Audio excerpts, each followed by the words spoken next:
जो लाल अलम आपको जामकरन की मस्जिद के महराब पर नज़र आ रहा है, ये तब लगाया जाता है जब ईरान ने किसी से बदला लेना हो।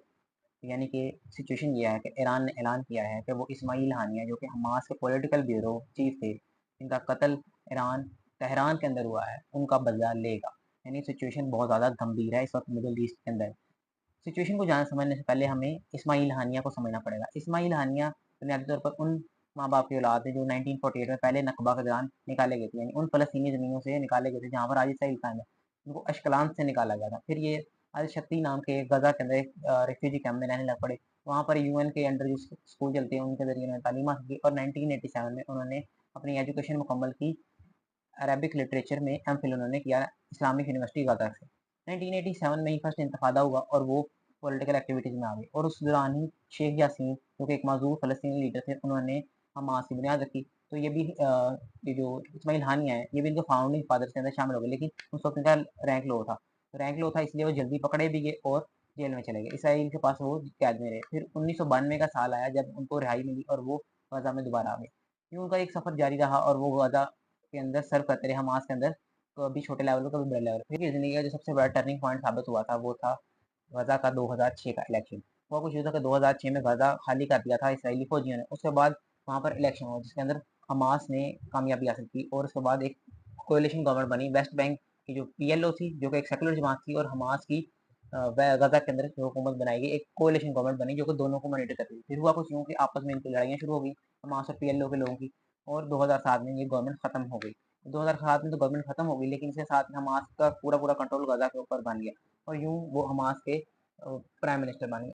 तो वो वजीर आजम की सीट से आगे सफर करते रहे और 2019 में वो खालिद मशअल जो कि हमास के एक लेजेंडरी कमांडर हैं, उनकी रिटायरमेंट के बाद वो हमास के पॉलिटिकल ब्यूरो चीफ बने। अब ये पॉलिटिकल ब्यूरो चीफ का उनका काम यह है कि वो बाहर की जो दुनिया है उनके साथ डायलॉग करते हैं और साथ अपने लिए फंड इकट्ठा करने की कोशिश करते हैं।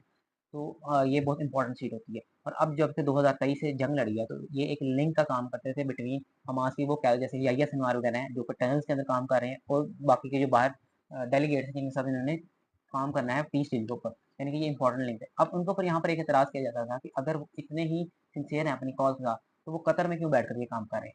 अब ये बात हमारे समझने की है कि अगर तो वो गजा में बैठ कर काम करेंगे तो उनका वहाँ से आना जाना बाहर से बहुत मुश्किल है, तो वो पीस डील कैसे करवा सकेंगे, नेगोशिएशन कैसे कर सकेंगे। मतलब सपोजिंगली आप मंडे वाले दिन पीस नेगोशिएशन शुरू करते हैं और उसके अंदर इस्माइल हानिया आते और वो गजा के अंदर से आते, ठीक है, गजा से वो निकल के बाहर आते और ट्यूसडे वाले दिन वो बम मार के मारेगा, तो आप इस पीस नेगोशिएशन जानी कहाँ पर थी। अभी भी टूट गई हैं लेकिन अगर उधर से ही कोई बंदा इसको डील करता रहेगा तो वो तो आए दिन कोई ना कोई मरता रहेगा। ये पॉसिबल ही नहीं है कि एक जहाँ पर जंग लड़ी लगी हो वहां से कोई बंदा रोज उठे और आकर ये काम करे। अब हम इस बात पर आते हैं कि इसराइल ने तेहरान के अंदर इतने अंदर जाकर कैसे इस्माइल हानिया जो कि हमास के एक बहुत बड़े लीडर हैं उनको कत्ल कर दिया। अब जहाँ पर वो रह रहे थे वो आईआरजीसी यानी कि ईरान का पासदारान इनकलाब गार्ड है, उनका कंपाउंड था जिसके अंदर वो रहे थे, लेकिन फिर भी इसराइल ने वहाँ पर हिट कर दिया। ये बताता है कि इसराइल की कैपेसिटी कितनी स्ट्रांग है अपने दुश्मन को उनके घर के अंदर जाकर हिट करने की। तो ईरान कहता है कि ये प्रोजेक्टाइल मोशन डिवाइस ने कत्ल किया है उनको, यानी कि एक ड्रोन अटैक हुआ था जिसके अंदर वो मारे गए। क्योंकि अल अरेबिया जो कि सऊदी अरेबिया का स्टेट ओन टीवी है वो कहता है नहीं, अटैक जो है सऊदी अरब बाहर से कहीं से नहीं बल्कि ईरान के अंदर से हुआ है। अब जो भी हो लेकिन ये ईरान के एयर डिफेंस सिस्टम का एक ब्रीच तो है और ईरान का एयर डिफेंस सिस्टम इतना कामयाब तो नहीं है लेकिन स्टिल एक एयर डिफेंस सिस्टम है। अगर वो प्रोजेक्टाइल भी था, कोई ड्रोन भी था, तो उसने उनके जो एयर डिफेंस सिस्टम है उसको ब्रीच किया है। ईरान ने इसका इल्ज़ाम यूएसए और इसराइल के ऊपर लगाया है। इसराइल का आप अगर थोड़ा बहुत फॉलो करेंगे आपको अंदाज़ा होगा कि इसराइल के जो प्राइम मिनिस्टर हैं नेतन्याहू, उन्होंने चौथी मरतबा जाकर खिताब किया था कांग्रेस के अंदर, अमेरिकी कांग्रेस के अंदर। और उसके बाद कहते हैं कि वहाँ से वो परमिशन लेकर आए थे कि वो इस्माइल हानिया को मारने की इजाज़त लेकर आए थे। इसराइल ने इसको बाज़ाब्ता तस्लीम नहीं किया। ईरान ने और हमास ने इल्ज़ाम इसराइल पर ही लगाया, लेकिन इसराइल के जो सोशल मीडिया हैंडल्स हैं उनसे एसोसिएट किए जाते हैं और ख़ास तौर पर उनके जो जो मिनिस्टर्स हैं वो भी ये कह रहे हैं कि अगर ये हुआ है तो बहुत अच्छा हुआ है और उसके बाद पूरे इसराइल में खुशी की लहर दौड़ गई है। लोग डिफरेंट चीज़ें बाँट रहे हैं, कोई तरबूज बाँट रहा है, कोई कुछ बाँट रहा है इस्माइल हानिया की सेलिब्रेट करने के लिए। अब हमारी अगली बात आती है कि इसराइल ने हमला क्यों किया। इसराइल ने सबसे पहले हमला किया है इन टॉक्स को सबोटाज करने के लिए। अब जब भी कोई नेगोशिएटर, आप इसको ऐसे समझिए कि आप एक पुराने ज़माने में रह रहे हैं, एक बादशाह जो है अपने मशीर को भेजता है कि जाकर तुम उनसे बात करके आओ और आप उसी मशीर को मान देते हो, इसका मतलब है जंग। यानी कि हम पीस डील नहीं चाहते, हम मुज़ाकरात नहीं चाहते। मतलब जो मेन नेगोशिएटर है, जो बात करवाता है हमास की वो लीडरशिप जो कि टनल्स के अंदर बैठी है और आपके साथ करवा रहा है, आप उसी को मार देते हैं। मतलब ये है कि आप नहीं चाहते कि पीस डील आगे बढ़े। और इसका इल्ज़ाम फिर ये हमास पे लगाते हैं कि जी हमास ने किया।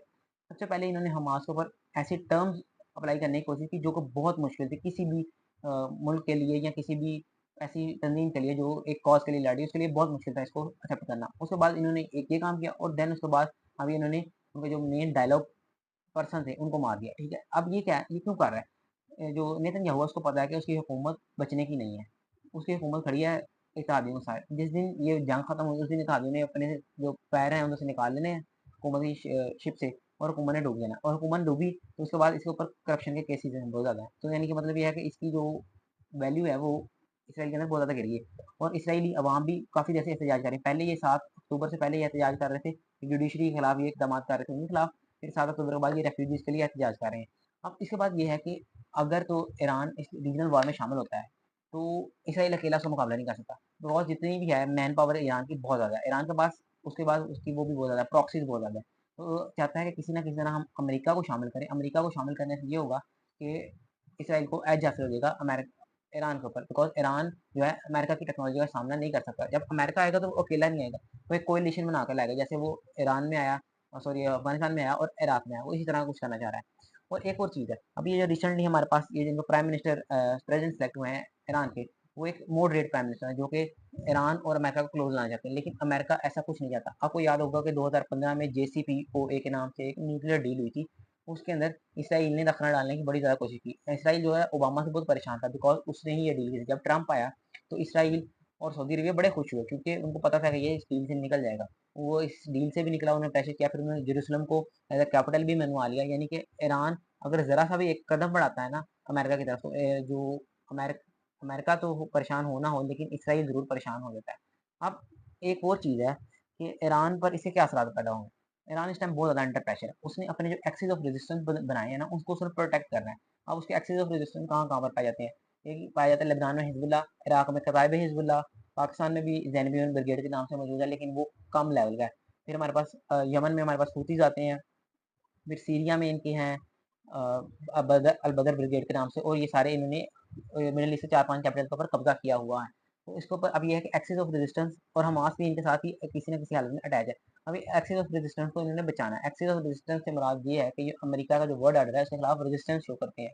तो उनको बचाने के लिए, उनको बताने के लिए कि ईरान को अब बदला लेना पड़ेगा। उसकी वजह ये है कि अगर वो बदला नहीं ले सकता उनकी ज़मीन के अंदर, तो जो बाकी जो कताइब हिज़्बुल्लाह हिज़्बुल्लाह और ये जो हूतीज़ ये इनका कॉन्फिडेंस शैटर करेगा। तो ईरान इसकी सरज़मीन के ऊपर आईआरजीसी जो सबसे बेहतरीन उनकी फ़ोर्स है, उनके कंपाउंड में आकर कोई मार गया है, तो वो उसका बदला नहीं ले सके, तो ये हमें कैसे बचाएँगे? तो ईरान के लिए ये बहुत इम्पोर्टेंट चीज़ है कि वो इस चीज़ का बदला ले। वो बहुत ज़्यादा प्रेशर के अंदर है इस वक़्त। एक और इम्पोर्टेंट चीज़ जो इससे एसोसिएटेड है, वो हमारे कुछ फितना परवर लोग फैलाने की कोशिश कर रहे हैं, वो ये है कि ईरान के ऊपर इल्ज़ाम लगा रहे हैं कि ईरान ने इस्माइल हानिया को कत्ल किया है।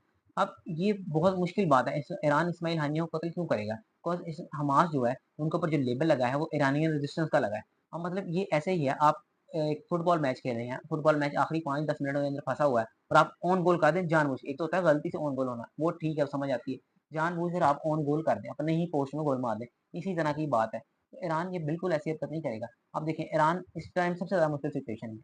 अब उसने एक तो बदला लेना है कि उसकी सरज़मीन के ऊपर हमला हुआ, फिर उसने शो करना है अवाम को भी कि भई हमारी जो विलायत-ए-फ़क़ीह का मॉडल है वो इस काबिल है कि वो रेजिस्टेंस शो करे सके। फिर उसने अपनी जो प्रॉक्सीज़ खड़ी की हैं उनको भी कॉन्फिडेंस में लेना है कि भई तुम लोग खड़े रहो, हम तुम्हारे पीछे हैं। मतलब ईरान इस टाइम सबसे ज़्यादा मुश्किल में है। हमास का लॉस हुआ, मुस्लिम नेशन का लॉस हुआ बट द पॉइंट इज़ कि इस टाइम जो सबसे ज़्यादा मुश्किल में कंट्री है वो ईरान है।